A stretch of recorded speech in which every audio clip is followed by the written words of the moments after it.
Financial Planner. Follow us on YouTube. Well, Friday the 13th was not an unlucky day on Wall Street. All three of the major stock market averages closing at all-time record highs. Optimism is ruling the day. In fact, there was a consumer confidence number that came out today, also revealing confidence in the economy. University of Michigan consumer confidence. And this is a measure of the belief that the U.S. stock market will be higher 12 months from now than it is today. And by that measure, consumers have more confidence in the U.S. stock market than they've ever had in the past. And that would include where we were just before the '08 financial crisis and where the market was at the peak of the dot-com bubble. In fact, there are other measures of investor sentiment that have never been this high. I mean, look at the VIX, for example, which is really a measure of risk, a measure of the willingness or the need that investors have to hedge their portfolios. And if you look at that, the VIX is at all-time record lows. So investors have never been this complacent about the U.S. stock market ever. And pretty much all of those measures that measure fear, confidence, are at the highest readings they've ever been, even though the U.S. stock market is extremely expensive. And it's only been this expensive during previous bubbles, near the peaks of previous bubbles. But what's different about this bubble is, A, it's bigger, but people are even more confident now that it's not a bubble. You have less fear, less anxiety. Investors are more convinced that they can't lose than at any prior time, despite the fact that we actually probably have more risk now than during any of the previous bubbles. And of course, it's not just the investors that are confident. Consumer confidence is high. In fact, we had the consumer confidence number came out much higher than expected today. The dollar rallied back on that. It had initially gone down because of the lower than expected CPI, which of course is seen paradoxically as good for the dollar if there was less inflation. But somehow the way the markets expect the Fed to react, if there's not enough inflation, they reduce the probability of a rate hike. And so the dollar sold off because, you know, the PPI that came out yesterday was a little higher than expected. And so people were worried, oh, maybe there's more inflation. And then the CPI comes out and it's lower than expected. Of course, none of these numbers are actually real because we all know consumer prices are rising a lot faster than what these indexes purport to show. And of course, then the Fed complains that we don't have enough inflation. In fact, the Fed actually claims they don't even understand why inflation is so low because they expect it to be higher. Ironically, not because of all the money they printed. They think inflation should be higher based on how low the unemployment is. They're looking at the Phillips curve, and they don't understand why we don't have more inflation when the unemployment rate is so low. I mean, these idiots don't even understand that there's no real relationship between employment and inflation. And if there was, it's the opposite of what they think. When people are employed and they're productively employed and they're making more things, that tends to keep prices down. When people are unemployed and now governments have to subsidize them by printing a lot of money and making unemployment benefits or welfare benefits, that's generally going to lead to higher consumer prices. So if anything, they're going to be correlated together, not opposite. But what the Fed really should be wondering is, why did we create so much inflation? Why have we printed so much money, yet we're not seeing the evidence of all that inflation show up in the consumer price index? Now, one reason is the price index is flawed because by design, it's not going to show the effects of inflation on consumer prices fully because the government and the Fed want to pretend that inflation is too low so they can keep creating it. But also, the inflation is in the stock market. The inflation is in the real estate market. The inflation is in the bond market. And the inflation has been exported to our foreign creditors. But all of that is changing. I mean, even if you look at these, government numbers, as flawed as they are, you can see the trend has changed and these official measures of inflation are moving up. And they're going to move a lot higher. And look what's going on in commodity markets. Commodities are strengthening. Commodity stocks are strengthening. Commodity currencies are strengthening. You can see it across the board. It's building. Even oil. Oil is now building a nice base above 50. It's, almost got to 52 again today. But the oil market, to me, looks like it's getting ready to move up a lot. Other commodities, dollar getting ready to drop. I mean, it didn't really do much today. The dollar was about unchanged. But gold was up about $10 on the day. Gold closed right at the high of the day, 1303, up just over $10. But not a lot of optimism in the gold market. Looking at the gold stocks, I mean, gold stocks have basically done nothing. Gold's moved up about $40 in the last week or so. Gold stocks have basically gone flat. I mean, there's optimism everywhere except when it comes to gold. And that's the one place where people should be optimistic, and it's the one place they're not, judging by what's happening in the gold stocks. Of course, nobody can match the optimism for cryptocurrencies, Bitcoin in particular, which as I speak is trading around 5,600. We blew through the 5,000 high yesterday. Last night, I think we traded above 5,800, so almost at 6,000 on the price of Bitcoin. So new record highs, exploding, upwards. Jamie Dimon, of course, not too long ago said it was a fraud. He was out today after he had made some comments the other day that he wasn't going to talk about Bitcoin anymore because somebody asked him about it. I guess he couldn't resist commenting today because he mentioned that anybody buying Bitcoin was stupid, which, of course, I wish I had been stupid enough to buy some myself when I first heard about it. But I outsmarted myself, so I didn't do it. But just because I didn't buy it back then doesn't mean I'm going to buy it now. I'm still not buying Bitcoin, even though it has got higher. In fact, I gave an interview to some reporter about the bubble. I think it was maybe thestreet.com. I forget. But the guy asked me, well, do I think Bitcoin can go higher? And I said, well, sure. I mean, who knows where it's going to go? I said, it's gone to 5,000. I said, that makes no sense. So if it can go to 5,000, it can go higher. And he said, well, how high? I said, well, I don't know. It can go to 10,000. Sure, it can go to 20,000. I mean, I don't know. Yeah, but I said, wherever it goes, it's going to crash. Doesn't matter how high it goes, it's going to end up in the same place. It's going to be a spectacular crash. And I read the headline, Peter Schiff says Bitcoin can go to 20,000. That's basically what the guy took from it. Yeah, it could go to 20,000, but I didn't say that it would or that I recommend that people buy it based on the probability that it might. Now, if you are a gambler and you feel like gambling and you'd rather gamble on Bitcoin than on horse races or sports or whatever, feel free.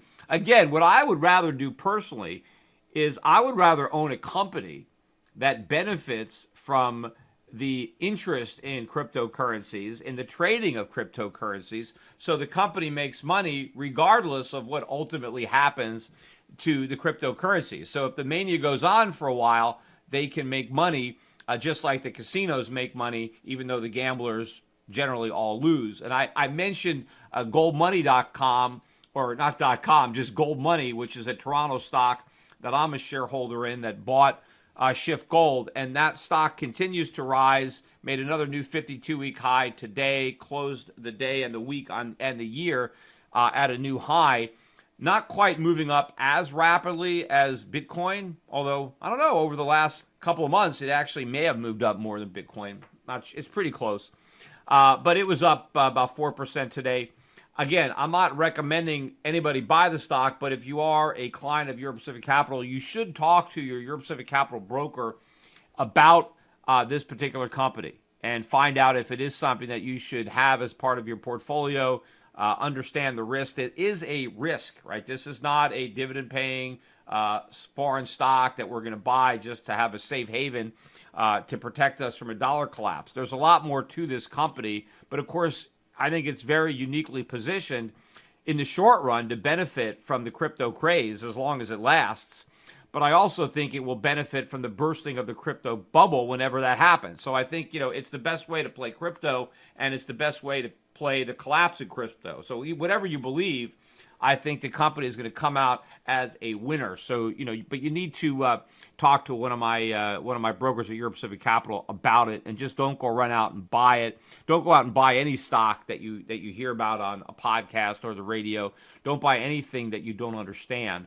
So make sure that you research whatever you buy. And again, I'm just pointing this out. But, it seems to me that a lot of the people who are probably going to be buying this stock over the next few months are probably buying it because of the potential that it has with relationship to cryptocurrencies. Long term, that's not why I own the stock. I'm much more excited about what it's doing in the gold market. That's why I became a part of it. That's why I'm working with the company, because I really believe that what they're doing is the future. I think what's going on with Bitcoin is a fad. I think maybe it is a transitionary period. People are worried about fiat currencies, and they should be. They're worried about the dollar. They're worried about the euro. They're worried about the yen. And so they ended up in cryptocurrencies. But where they're ultimately going to end up is in gold. I mean, gold is really the answer. It's the solution to the problem, not the cryptos. I think I said to that same reporter that the people who are worried about fiat currencies and who are buying cryptocurrencies have inadvertently jumped out of the frying pan into the fire. It's just that they don't understand they're in the fire yet, because they're making all this money, because there's so many other people jumping into the same fire. But at some point, the fire is going to go out, and people are going to rush for the exits, and they're just not going to be there. But ultimately, where all this money is going to go is where it should have gone all along, and that's to the gold market. But, I wanted to get back to this idea, too, about investor confidence, right? Not only are, people confident in these cryptocurrencies, and the confidence is being reinforced by the paper profits that people have, right? The same thing is happening in the U.S. stock market, but to a huge degree, because I keep hearing from a lot of bulls out there, mainstream bulls, that, nobody's bullish on the market, everybody's bearish, the market keeps going up anyway, we're climbing this wall of worry, and, we don't have to worry about the market until we have more bearishness. I mean, what are these guys talking about? There is no bearishness. Nobody is bearish on the markets. Everybody is bullish. Short interest, or put calls, sentiment, all these measures that you want to look at. If you look at what people are paying today for $1 of earnings relative to how risky they think those earnings are, this is the all-time record high by a long shot. By a long shot. We are so much more expensive by that measure than we were at the peak of the dot-com bubble in 2000, or in 2007, 2008, right before the financial crisis. And we know that both of those times, the market went down by 50%. Now, sure, if you wrote it out, the Fed bailed you out because they inflated a bigger bubble. But as I've been saying, we don't know that they can make it a hat trick. This bubble may be the one they can't reflate. It may be 3 strikes, you're out, right? Not the third time's a charm. So people should be very worried. But when you've got analysts making a bullish case based on the fact that nobody is bullish and that everybody is bearish, that's complete, utter nonsense. They are ignoring the fact that nobody is bearish and everybody is bullish. In fact, my clients are bullish. I mean, this is something, I've mentioned this on this podcast before. I mentioned it again on the webinars that we did this week, but it's very frustrating for me as an advisor and a broker to see my clients closing their accounts to invest in the U.S. stock market. I mean, this has never happened to me since maybe 1999, 2000.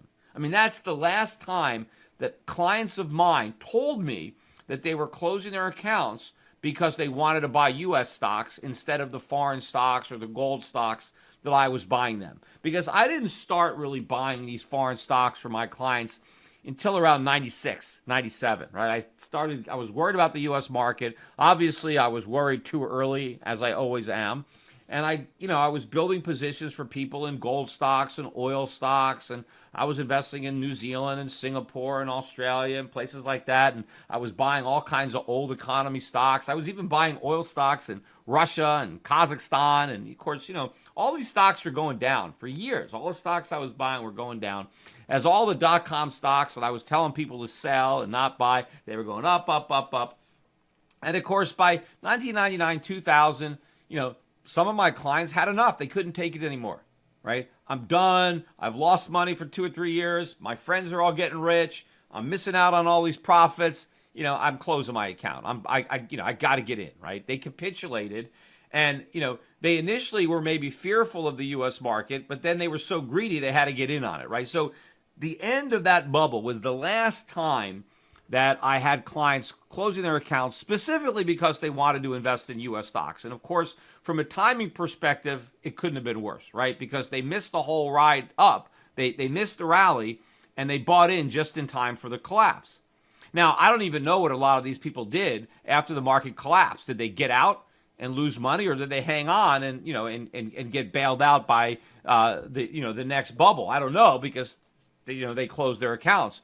But I know what they missed out on. They missed out on the enormous profits that we made, mainly from 2002 through the end of 2007. I mean, the profits that they missed out on were much bigger than the losses that they would have suffered, even if they got out on the lows, because they just weren't a little bit more patient. And all they had to do was wait a few more years, and they would have been rewarded for all the stocks that we were buying in the late 1990s that were so cheap, because everybody else was chasing bubbles. But that's the last time this happened. I was losing accounts in 2015, kind of the end of 2015, early 2016. But none of those people who were closing their accounts then were telling me that they wanted to invest in the U.S. stock market. In fact, they were just telling me they wanted out of all markets, right? Because they had lost money in the U.S. stock market. They sent some money to me. Now they were losing money with me, right? Because the dollar had gone way up. And so they said, look, I just want out. I'm just going to cash. I don't want to own anything, right? Of course, that was a big mistake, because the worst thing you could have done a year or two ago was go to cash, because even if you went into the U.S. stock market, that was better than going to cash, because the U.S. stock markets have gone up a lot. And of course, my stuff has gone up even more. So they would have been better off just hanging on to their accounts with me. But if they would have sold their accounts with me and at least bought U.S. stocks, they would have made money. They didn't do any of that. They went to cash. But now, the people who are closing their accounts now, they all want to go into the U.S. stock market. So if my clients are bullish on the stock market, Peter Schiff clients, people who have missed the stock market rally for the entirety of the Obama presidency, and a lot of these guys, I didn't convince them not to be in the U.S. stock market. They convinced themselves. They were worried about the market. They didn't like what was going on, and they sought me out as a safe haven, as a way to invest abroad, because they didn't want to invest in U.S. stocks, right? They were scared of the U.S. stock market, and so I was able to get them to buy foreign stocks instead. So now those same people have decided, after all these years and watching the market go up, they've now decided, I want in on the U.S. stock market. I want to buy the U.S. stock market. And you got to believe that the typical Peter Schiff client is a lot smarter than the typical investor. I mean, first of all, just finding me as a stockbroker, you got to do some research, right? I'm not knocking on people's doors. I don't cold call anybody. So you pretty much have to find me. So you're doing your research, and then you have to be, you have to be thinking. You have to be smart enough to worry about things, to think that maybe the information I'm getting from the mainstream media or from my typical broker, maybe that's wrong. So people are thinking for themselves. So they're a little bit more savvy. Yet you've got all of these Peter Schiff guys buying into the U.S. stock market.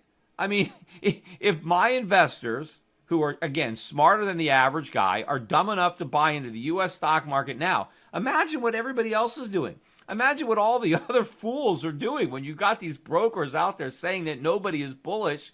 Everybody is bullish. Even Peter Schiff clients are bullish on the U.S. stock market. People that I couldn't force some of these clients to buy U.S. stocks. We launched a U.S. fund. I did. I have my mutual fund family. So I launched a U.S. fund just so, if I had clients that wanted to buy the U.S. stock market, I figured, okay, I'll buy the stocks that'll go down the least. I was avoiding the financials. I didn't have any retailers. I had a lot of multinationals. I had stocks that I thought, hey, if I had to buy U.S. stocks, these are the ones I'd want to buy. Well, I eventually had to close down the fund because nobody wanted to buy it. My clients had no interest in the U.S. stock market, even though I created a fund specifically so they could invest in the U.S. stock market. They didn't want to do it.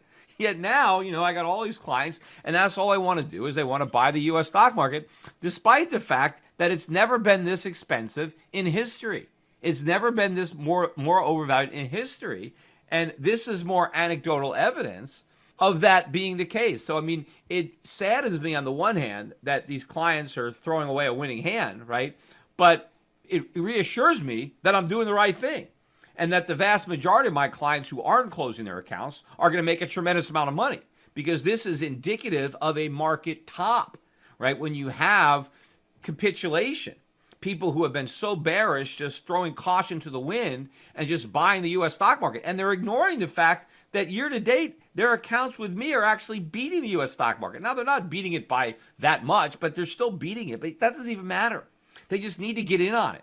And maybe their other brokers are just able to just excite them with the returns over the last, 5 years, which are clearly better in the U.S. than they have been internationally. But of course, the dollar was rising for most of those years. Now the dollar is falling. And if the dollar keeps falling, then the next 5 years are going to look the opposite of the previous 5 years. So people who are looking in the rearview mirror and who are buying U.S. stocks now because they've done so great over the last 5 years, wait till they see how horrible they do over the next 5 years. It's going to be the mirror image. Meanwhile, they're missing out on all the gains that are likely to accrue to people who are investing outside the U.S., people who are investing in foreign stocks, people who are investing in commodity stocks, people who are investing in gold stocks. This is exactly what happened from 2002-ish to 2008. This is going to happen again, except now it's a bigger bubble. Even more air is going to come out of it. I want to switch gears, though, and talk a little bit about politics and what's going on. A lot of stuff happening with the Trump administration, Obamacare, the tax cuts. I mentioned on my last podcast, one of the problems for the tax cuts as proposed was that a lot of people in the middle class would end up getting a tax hike, right? So, and I thought that that was going to be a problem for getting the bill passed in its current form. And sure enough, there's an interview. President Trump is being interviewed on Fox, and the topic comes up that, Mr. President, a lot of middle-class taxpayers are going to end up paying more in taxes as a result of your plan because of the elimination of the state and local taxes as a deduction. And Donald Trump acted like he was surprised and he was angry to find this out. Like he didn't even know how his own tax plan affected people. He was like, what do you mean? Like, I thought that this only affected the rich. Doesn't realize that a lot of middle-class people benefit from those deductions. And when they lose those deductions, they're going to end up paying more in taxes. And so he was like, oh, we can't have that. So he's already backtracked away from that. So what that tells me is, to the extent that we even get this tax bill passed, that the state and local tax deduction will be preserved for all but maybe the highest earners. So maybe it will be phased out, or maybe they'll limit your deductions to a certain amount so that it only affects really maybe the top 1% of taxpayers, so that all the other taxpayers who may have ended up paying more as a result of the loss of this deduction will end up with a tax cut too. So what does that mean? That just means the deficits that will be produced by this tax cut are going to be that much higher because the government is going to collect less in revenue. More and more people are going to get tax cuts, and fewer people are going to get tax hikes. In fact, I think that's why we had this big number today. I mentioned earlier this big jump in consumer sentiment. One of the reasons I think consumers are so optimistic is because they all think they're getting a big tax cut, right? So they're getting excited about that.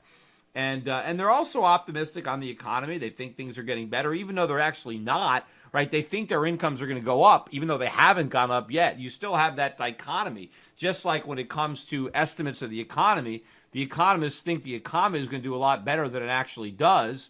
And consumers think their income is likely to go up, even though in reality it hasn't happened yet. There's a lot of optimism. Hope springs eternal, and there's still a lot of hope surrounding the ability of Trump to make America great again. Of course, all of that optimism is going to fade as reality ultimately rears its very ugly head. Also not even an interesting thing, maybe it's a funny thing or maybe a worrisome point, but in that same interview, Donald Trump was talking about the stock market rally and taking credit for it and talking about the deficits. And he said, look, we had a huge increase in the debt under Obama. We had about a 10 trillion increase in the debt. But he said, look, we've already had a 6 trillion increase in the value of the stock market since I've been elected. So in a way, we're taking care of the debt because now we have more wealth in the stock market. And somehow Trump was trying to minimize the rising national debt. The debt is rising under his presidency, just the way it rose under Obama's presidency. And if Trump were to be in office for 8 years, which I doubt, I believe the national debt would actually grow by a larger number during his 8 years than during Obama's. But I don't think he will be there for a second term. But he is going to add a lot of red ink during his first term. He'll certainly add more debt to the national debt during his first term than Obama did during his second term. Whether he'll beat him in his first term, it'll be a little harder because those deficits were huge. But we'll see. It's still not impossible, depending on what happens in the last couple of years, because we could have some $2 trillion plus deficits even by then. So he may even be able to beat that number. But the fact that Trump was trying to claim that the increase in the value of the stock market somehow offset the national debt makes no sense whatsoever. First of all, the national debt is an obligation of the U.S. government. The stock market are assets held by U.S. citizens. So the assets of U.S. citizens are not relevant to the debt of the U.S. government, other than the fact that if those assets represent wealth that the government can tax in order to pay off the debt, but they can't tax the wealth until it's sold, right? You would have to sell your stocks in order to raise money to pay the taxes that the government needs to pay off the debt. And of course, if a lot of Americans were forced to sell their stocks to pay taxes, what would happen to the price of those stocks? They would collapse. See, there's a big difference between the value of a stock and what you owe on a bond. Because what you owe on a bond is fixed. You owe that money. If you owe 10 trillion, you owe 10 trillion. The value of the stock market all depends on what you can sell it for. It's just a price. And the stock market could collapse if everybody has to sell, and then all that, paper wealth vanishes. That's just like what I used to say about the real estate market when people said, oh, real estate isn't overpriced because, or there's not too much mortgage debt out there because look how much these houses are worth. You have all this home equity. And I would say, yeah, but what happens if real estate prices go down? There goes all the home equity, but the mortgages are still there. See, the mortgages are real. The home equity is just an illusion. It can vanish overnight, but the debt is there unless it's defaulted on. And so the same thing applies to the value of the U.S. stock market. I mean, the stock market can lose half its value, but the debt doesn't go away. I mean, unless you're going to default on it. The only real way to get rid of it is to create massive inflation and repudiate it with a printing press, which is what I think that we're going to do. But I don't like the fact that Donald Trump is trying to claim credit for the increase in the stock market and then somehow claim that we don't have to worry about the national debt because we have a higher stock market. Look, we had a higher stock market under Obama. It doesn't make any sense that Trump was criticizing Obama because he ran these big deficits, but then claiming that it's okay because the stock market is going up while he's president. The stock market went up when Obama was president. And in fact, I hear Donald Trump talking about the gains that we've had in the stock market since he's been elected. And yes, the stock market has gone up a lot since he's been elected.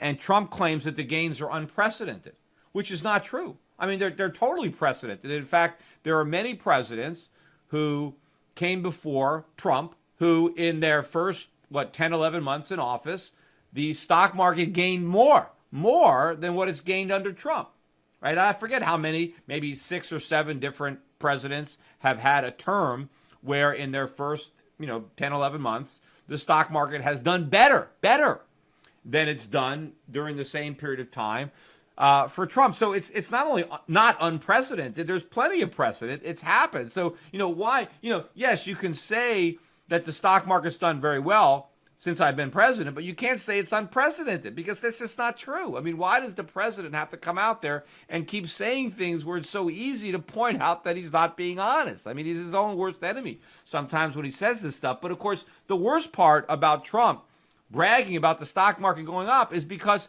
he used the stock market bubble as a way to get elected. He said it was a bubble. It was a big, fat, ugly bubble. He said, forget about the stock market. Stock market doesn't matter. That's not the real economy. It's all a bubble. It's going to burst. Wait till it collapses. So that's what he said as a candidate. You can't go from calling it a bubble to now saying the same exact bubble is great. It's a bull market. It's fantastic. It's going up and it's all my fault. The stock market's going up because of me. Well, wasn't it going up because of Obama? before you? Because it didn't start going up. I mean, maybe if the market had gone down for the 8 years that Obama was president, and now it's rallying, okay, maybe you can claim, now it's me, right? Because the stock market did terrible under Obama, and we got rid of him, and now it's going up. But it's just continuing the trend that began long before he was elected, right? And it's not only a trend, it's a bubble. It's just more air in the same bubble. And so it really maddens me to hear the president talk this way. Although I'm going to have to give him some props, because he did do a few good things right when it comes to Obamacare. He did what he could as far as taking away these subsidies to insurance companies that President Obama decided to do on his own. It didn't go through Congress. I think what the president did was illegal. And so what Trump did was use an executive order to remove or undo the illegal executive order of President Obama. I don't know why he waited so long to do it. Maybe he was wanting to see what was going to happen with repeal and replace. But we got rid of those subsidies, which will make it harder for these insurance companies to provide the type of coverage that is mandated by Obamacare. So more and more of these companies are going to drop out. Also, he signed some legislation. Rand Paul had been a big proponent of this, making it easier for people to group together to buy insurance across state lines, too, not just in your own state, but across state lines. And it makes it easier for these insurance companies to sell plans that don't cover all these things that Obamacare wants to mandate, so people can actually buy the coverage they want, and they can do it at a lower price. And there also is some ability to discriminate in these particular plans against people with pre-existing conditions. So this is a step in the right direction. The overwhelming problem, though, is that you still have this idea that even if you can buy less expensive insurance, why buy any insurance at all? Because you could just buy no insurance, pay a small penalty, which isn't even being enforced anymore, and just wait until you get sick and then just buy the insurance policy if you really need it. I mean, if you get to a point where you're so sick that you're going to have to pay medical bills that exceed what it would cost to buy insurance, then okay, then buy it then. That is still the problem. And as long as you have this idea that people can just go and force an insurance company to sell them insurance, even though they no longer actually need insurance, they just need their medical bills paid, it doesn't work. And so not as many people will avail themselves of these lower cost policies that, you know, the president's new bill is going to allow the market to provide. But nonetheless, there will be people that will opt into them. And of course, this is going to be more of a problem for Obamacare, because as younger, healthier people opt into these lower cost plans for obvious reasons, now the other insurance companies that are providing the expensive plans to the sick, well, they're not going to have as many younger, healthy people paying for coverage that they don't use. And so they're going to have to continue to raise the premiums on those people that are still in the system as the pool gets sicker and sicker and the death spiral just accelerates. Of course, the Democrats are already prepared to now blame the implosion, the pending implosion of Obamacare on the president and on the Republicans in Congress, which is potentially going to be the problem, because Obamacare was going to collapse anyway, regardless of what the president did. But now that the president did something, right, and then when everything collapses, see, the Democrats can always say, you see, that's why. Everything was fine until Trump, screwed up Obamacare. He deliberately sabotaged it, and that's why it didn't work. It's not because it was flawed from the beginning. It's because Trump and the Republicans screwed it up. So that's going to be a political problem that the Republicans and Trump are going to have to deal with in 2018 and in 2020.